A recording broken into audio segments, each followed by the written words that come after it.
Shorewood Park Sanitary District March meeting. I will open the meeting here.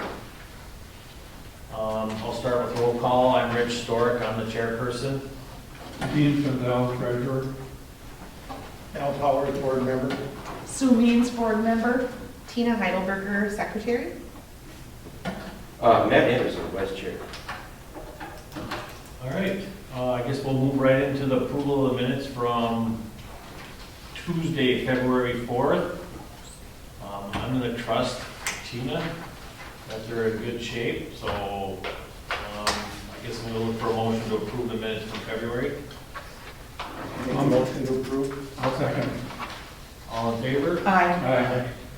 I do have the January and February. I printed one that said approved. I updated the January one because last time it said 2024. Okay. So I printed a new one, and as long as we're approving them, if you could pass that down and everybody sign it, that's the notarized copy. That sounds like a good plan.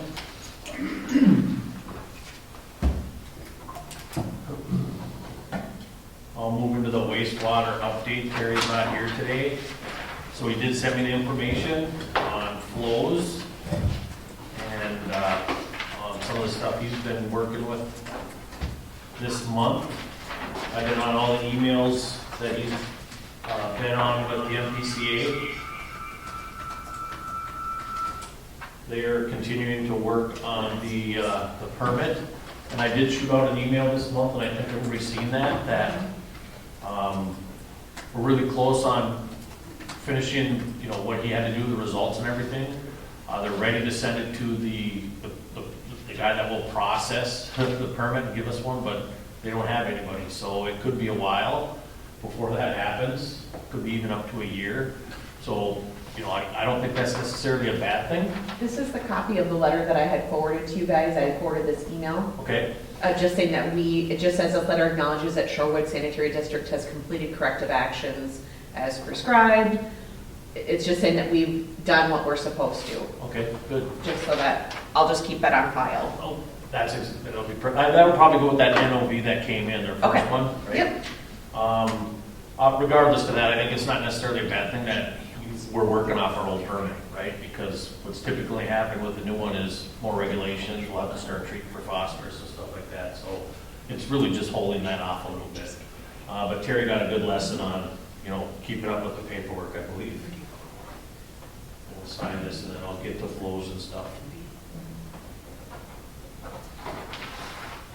Tina, if you're ready, I'll read off the flows. Yes. Okay. So the low was on 2/7 at 68.10. The high was on 2/24, and I was wondering that was that weekend where we had the major meltdown and all the water. And that was the high for the month, and that was at 12,630. So that is a high, it's highest it's been all winter. So the total for the month of February was 240,700. So 240,700. The daily average for the month of 85.97. Terry has actually started the transferring. He's transferred from the primary pond into the settling pond. So I kind of think that's a good idea because this is where we kind of fight. Last year we got to the top of the rope before he transferred, so I think he's getting in front of the meltdown and because we've built that pond up over the winter time.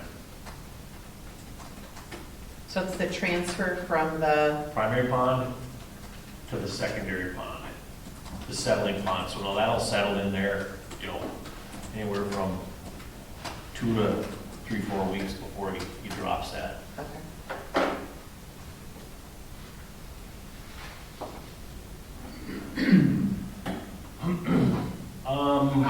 I'll move into, any questions on the operator report for this month? Okay, sounds good. Then I'll move into my report. There's been a few things going on this week, even shortly after the meeting last month. It started off, and I'll let Dean kind of fill on it, it basically kind of revolves around the expansion. So there's a lot of activity on the expansion this month, which, you know, we talked about coming down the line, and I'll let Dean kind of explain some of it, but myself, Dean, Chris, and a representative from the EPA, EPA is providing our grant. We had a Teams meeting with them earlier in the month, and she, you know, basically assured us that the grant money is still there, it's there ready for us. The processes that we've been working on, we're really close to completing. I'll let Dean fill you in on that meeting. That was a very, very good meeting. It was, you know, I think we all came out of that meeting feeling pretty good about it. Then shortly after that, about a week later, I met with Chris and Jackie, our representative from HR Green, and I gave, you know, we had a good conversation about what HR Green's gonna have to do and update, you know, what we need for the expansion. And that was based off an email that I sent out to you guys. I want verification that the facility plan is still good. I'm looking for an all-inclusive budget from HR Green to, you know, facilitate the beginning of the construction to the end of the construction and what their needs are gonna be. And part of that would be bringing the plans up to current time, a good engineered construction set that we can put out to bid. So I'll be reaching out to her and see where she's at with that information. Then the next meeting was actually last night. We've got a meeting set up with the expansion team. Again, it was Chris Ziegler from MAP, Dean, and Becky, and we kind of reviewed what had happened over the month. And then we, you know, kind of updated what Dean has done over the month and where we're sitting right now with the legislature and where they're sitting with that. So that's been my month, basically. There wasn't anything else that I really, you know, took on this month. There was no emails, no questions. Plowing seemed to be going all right, no complaints there, Dean. I mean, Al, you hadn't heard anything on that? I think that's the most action we've seen out of them this month with plowing. You know, they were in 3-4 times, so I thought they did a really good job. That's all I got. Any questions? All right, let's move into the financial update. Sorry, just need to finish this. There we go. Okay, financial update.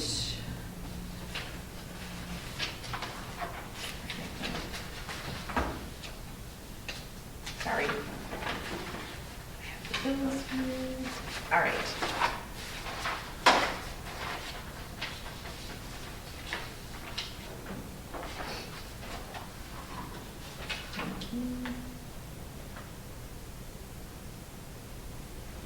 All right.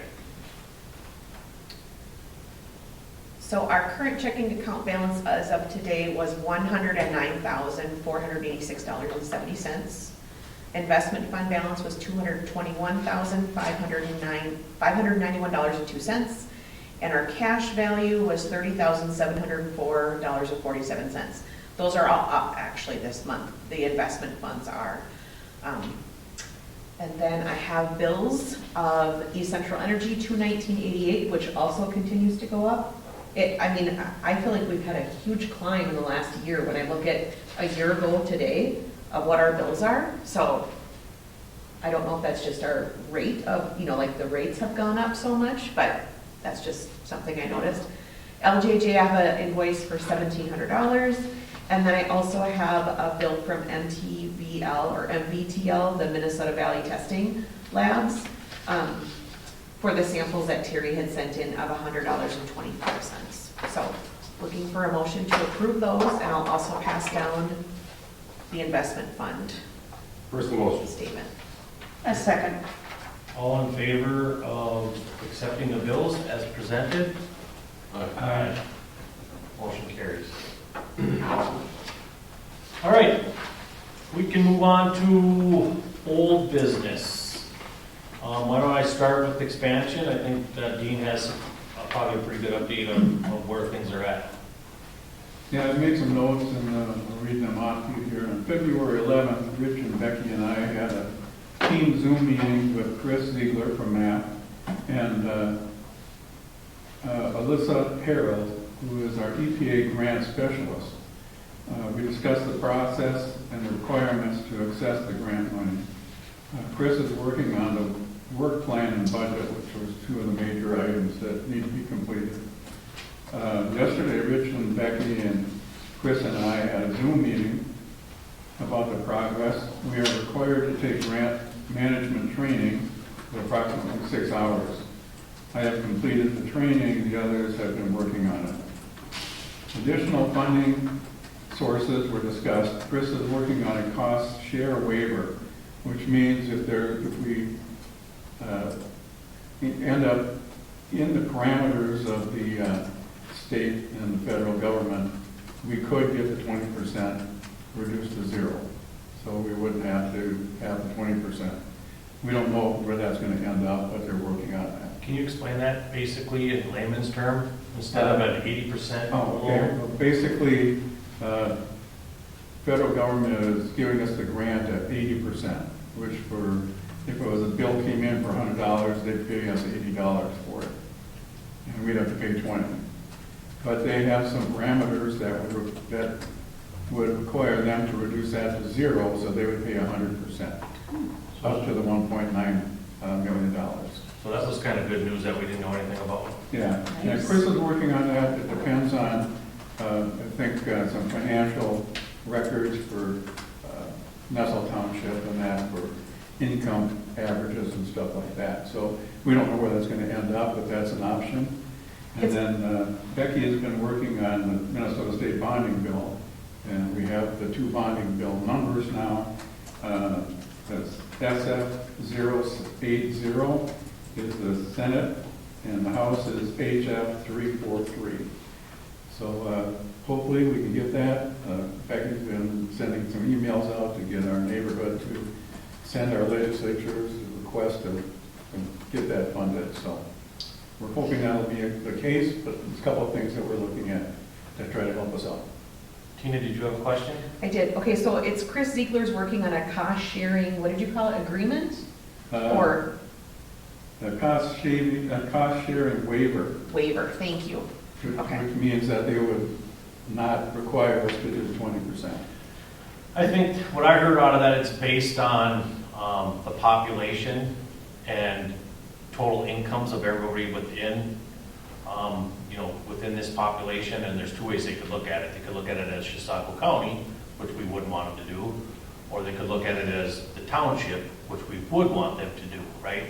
Because the odds of getting any kind of funding based on Nassau Township to Chisago County It's much better. it would be much better, because they'd be counting the incomes of everybody that's down and around Lindstrom and that, the more, higher end part of Chisago County. So that's yet to be figured out. But it was good news that option's there. We never did hear about that. And then Dean, you said that you completed some, what was it, grant training funding or? Yeah, we had grant management training, and it's an online training, approximately 6 hours. Okay. And I completed that probably a week or so ago. Okay. And one of the good things that came about it is that they'll have their pot of money, and we can draw from that to pay bills. And I always assumed that we'd have to pay the bills and they get reimbursed, but that's not the case. So that 80% money is there immediately to pay bills. So, So that's which good is a for good us. thing. Yeah. I think one of the questions we should ask is, can we draw out of that right away to pay back some of the things that would have already been paid in the past? I mean, maybe one of the questions that we ask. That's something we should check into. We might have to do some jumping through hoops to get that approved, because I don't know that it's an automatic approval for stuff that's been in the past, but I would like to see that as an option, yes. That'd be nice. I did mention, just to piggyback on what Dean was saying, is, what's Herb's last name? Schechter? Herb Schechter. He went down and met with legislators face to face, and spoke his piece and represented did the expansion this last couple weeks, so, along with emails that are going out from everybody, and Dean is, or Becky's really pushing that too, so they're working the state side again very, very hard. I think Chris had mentioned to us also that, I think for the bonding bill, we're like 17th on the list for meeting, so he thought it'd be a pretty good chance, if they do a bonding bill, that we would get that approved. It's always a question mark, but good news anyway. Yeah, a lot of good momentum in the last month on the expansion. And then we are planning another meeting towards the end of March, just to keep things rolling and try to get things accomplished, so. I think that's all for me. Any questions? Do you know how many, you said we're 17th on the list? Do you know how many are up for that? I don't know Like if I heard the hundreds? numbers, but Yeah. it could be, Everybody's asking for money. All right, any other questions? Very good. I'll touch on the Rush Lake Estates. I don't think there's been much changes other than Jim is working with HR Green as an alternative if the expansion doesn't go through, and having that plan B in his back pocket to, you know, accept the 5 lots from Rush Lake Estates into, you know, or back into the sanitary district. Based on a conversation with HR Green, all of those flows were figured prior to them joining in with the expansion. So that wouldn't be an issue. Let's see, I guess the next thing for old business, since we moved right into old business, would be a channel update. Okay, it's been quite a bit back and forth since our meeting in February. And at that time, we had met with DNR. Tony from Waterworks was going to take all that information and feedback and present a new bid. And then I do have to correct that verbiage. It is estimate, is what we received first time, an estimate. And so my last email with Tony was, we are going to use the original estimate for the cost. The equipment is a big factor in there because it's quite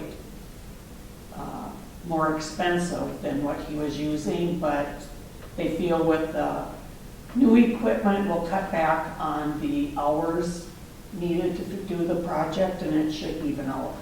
So my next step is to have a meeting with all the group, and we're going to go over how to proceed with the disposal of the muck, and we'll be bringing that to a board meeting, when we have that all written up.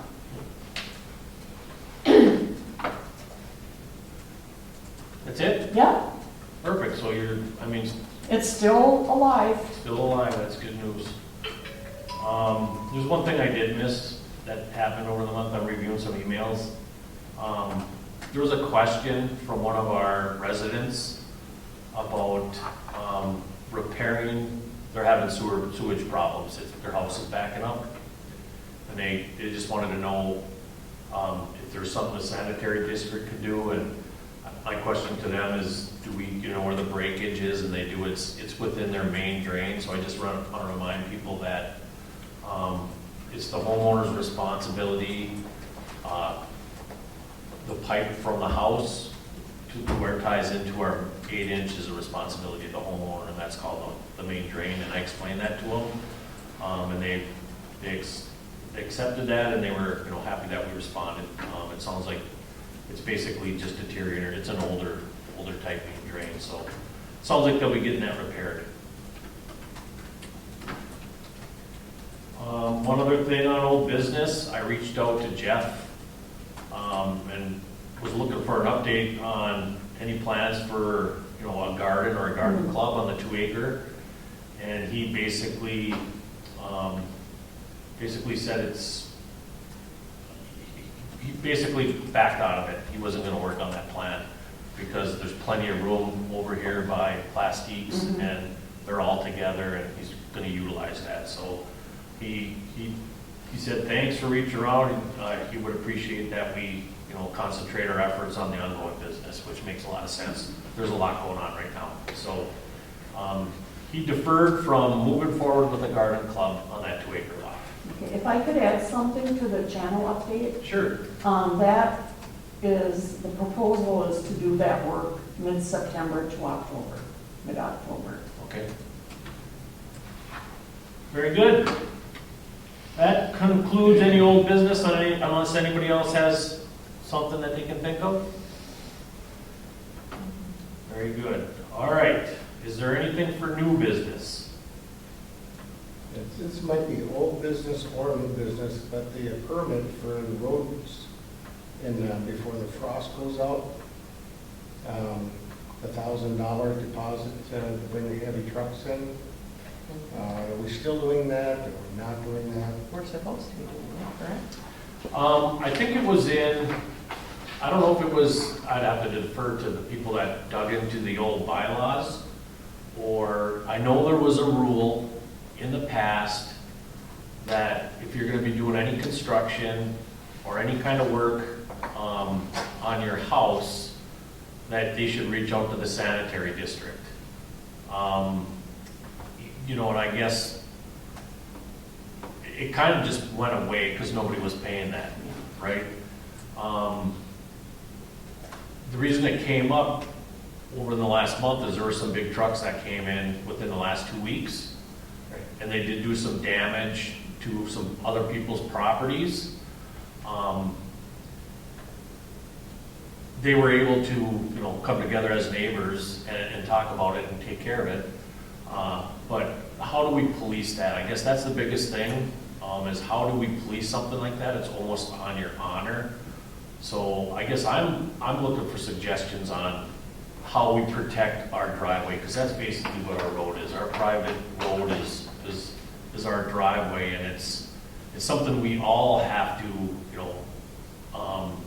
we have to help out with. And I don't know if it's, if you're gonna have a contractor in, we ask for certificates of insurance, and if they don't have a certificate of insurance, then maybe then we ask the homeowner to provide some sort of a, weight of money or a check. I guess it's just a matter of how we want to approach it, and then get the rule out there and reinforce the rule, because people come and go and they just don't know about it, right? Right. So I think it's getting the information out there. I don't know, how do you guys want to approach it? Do we want to take a survey? Do we want to ask people? Do we want to put something into play? So we do have, I've had checks in the past given to me that I've given back to residents in the Yeah. few years I've had this. Yep. Like I know John Flasher was one of them when he'd done work. Nactils, I want to say, also did. Yep. I know that we did when we had done the work on our property. And there was one other couple, and I can't remember who it is now, who had given a deposit. Yeah, I did it when I built too. So, I think we should.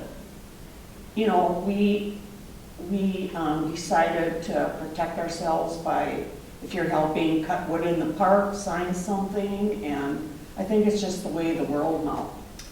And I think it was important enough to be put in at one time, so I think it should be revived, and that's my thought. But how do we, send that out with something so everyone is aware of that, and then how do you monitor it though? Well, I guess it's gonna be on your honor Yeah. system. I know when they built the big house down there, down by Pete Terry, there was never anything collected, but especially when bigger construction's going Yeah. on, there's a lot of traffic on our roads and they take a beating. And that's what we're really trying to protect, Yeah. is repairing and taking care of our roads, or if a truck does go off and gets into somebody's yard, because, if there's traffic passing, I'm sure that's all that happened, is two people were trying to go on and their trucks ended up going into somebody's yard at the worst time of the year, and it big ruts and took out a sprinkler head, and, it's not major damage, No. but it could be something mailboxes or whatever, right? Well, So, it just showed, it could have been anything. Or You know, it truck, had to be right. minimal, but, I, okay, so I have a question. sure, If we do go with that, and like you said, it's on your honor, and say Joe Blow down the hill is doing something, and it's brought to our attention. our attention, who is addressing that with that property owner? I can address that. People want to give them my number or whatever, I'll go down and talk to them. Yeah, and then have the form and the verbiage saying this is what we do. Right. Well, I guess it's a matter Well- of bringing the rule back alive again. Do we post something on the website? My issue is, what happens if they refuse to do it, or they just don't do it, or refuse to do it? Then what do we do? Well, and that's No. kind of where it went before is, we don't have covenants, we don't have anybody to police it, it's kind of on your honor. I would hope that anybody's doing any kind of construction, and not everybody does, is asking for certificates of insurance from the people that they're bringing in, right, to protect their property. But they gotta realize that the roads are really extension of their property, right? So I don't know, could go either way, yeah. What are you gonna do if they don't? I'm not saying we shouldn't, I'm just saying, how do we deal with this if somebody doesn't, says it's none of your business? You know what I Well, mean? I would say that I think we have the right, if they don't repair the roads, by taking care of the issue when it does happen. We protect our roads because we have to gain or keep access to our sewer system. Mhm. So I wonder if we could not put that on their taxes based on that. We're responsible to keep our roads cleared, right? The main thing for the sanitary district is to take care of the sanitary sewer district, right? And our roads are part of that, keeping the roads clear and keeping the parks clear and keeping them open, because that infrastructure goes through there. So if somebody damages those roads and we have to repair them, and it was caused by something that they did, I mean, I don't know, is that a question for the lawyer? Is that something we could stand on? I think we would have means to collect that money if we ever had to repair something. Maybe we need to have a whatever and write something up and have all those points in there. And not only for the sewer, but if there was a medical emergency Yep. and you had an ambulance come in there, no different than having something come in for the water or the sewer. And I'm on board, it's just, and then the next thing, I'm just playing devil's advocate, then the next thing they're gonna say is, prove it. Yeah. How dare you put this on my taxes, and you have no proof that I did this? Well, So I where's think- the police report? I mean, I Right. can just, I can hear this coming down. Right, I would hope. I mean, I think it's just like any one of our other rules. Somebody could fight it off if they wanted to. I guess that's why we never really policed it. It was kind of on your honor. It's just something, how do we write it up? Do we write it up as a plan? Do we write it up as, I guess I don't know how to approach it. Well, how do you write up everything in the welcome letter? Could that be initiated or? It does say it in the welcome letter, I just need to find a copy of it. It talks about, Roads?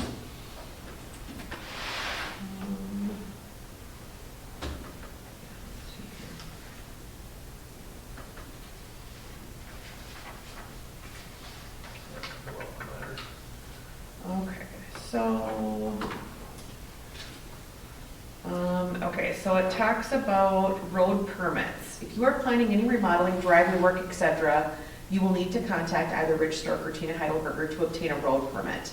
You will need to provide a $1,000 deposit that will be returned upon completion of the work. Any trucks coming into Shorewood will need to observe our weight restrictions, such as cement trucks, sod deliveries, roofing materials, etc.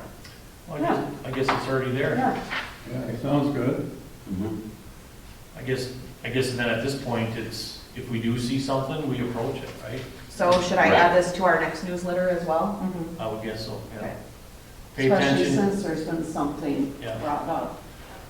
I know the garbage trucks, they should have a fifth wheel back down, especially with the frost and ground like this. Yeah. To alleviate, transfer the weight around. And I know that in the past that the prior chairman did, send stuff out to the different Vendors?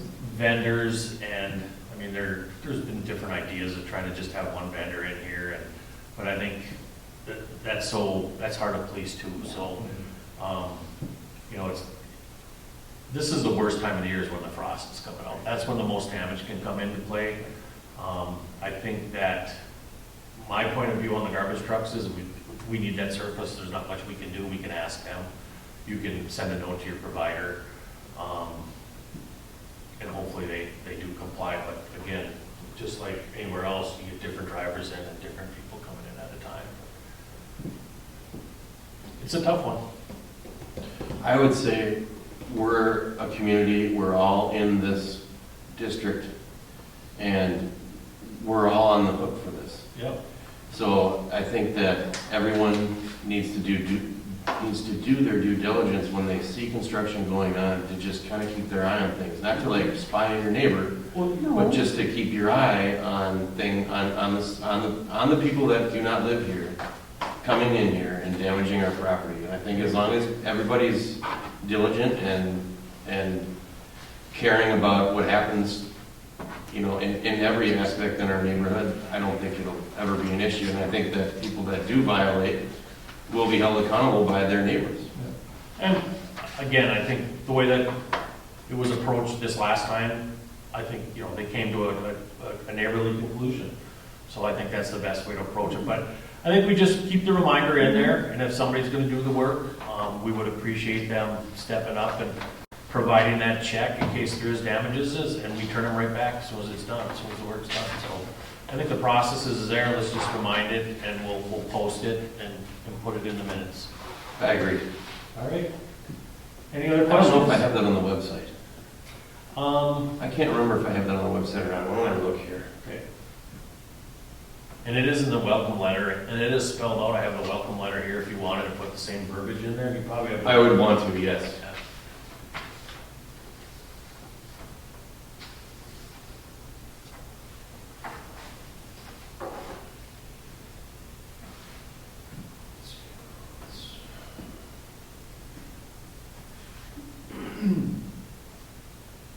No, there's nothing on our website about it, so that's wonderful. I will add this. All right. Sounds good. I don't have anything else. Anybody else? No? All right. I guess I'll look for a motion to close the meeting. I make a motion to close the meeting. I'll second it. All in favor? Aye.